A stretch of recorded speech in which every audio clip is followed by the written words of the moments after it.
पूज्य गुरुजन वर्ग आणि इथे जमलेल्या माझ्या बालमित्र मैत्रिणींनो, मी आज तुम्हाला लोकमान्य टिळक यांच्याविषयी काही 4 शब्द सांगणार आहे. ते तुम्ही शांतचित्ताने ऐकून घ्यावी अशी माझी नम्र विनंती. क्रांतीची मशाल पेटली, सिंहाची सिंहगर्जना गरजली. क्रांतीची मशाल पेटली, सिंहाची सिंहगर्जना गरजली. स्वातंत्र्याची नवी प्रेरणा टिळकांनी जनतेला दिली.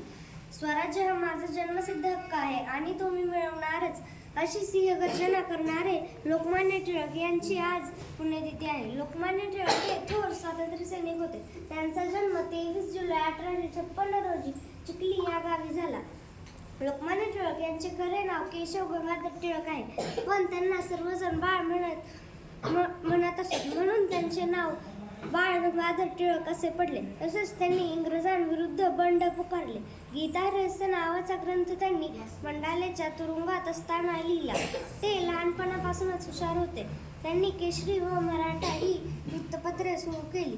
म्हणूनच मी म्हणेन, टिळक म्हणजे ज्ञानमूर्ती, टिळक म्हणजे त्यागमूर्ती, टिळक म्हणजे करारी बाणा, टिळक म्हणजे सिंहगर्जना. एवढे बोलून मी माझे भाषण संपवते. जय हिंद, जय महाराष्ट्र.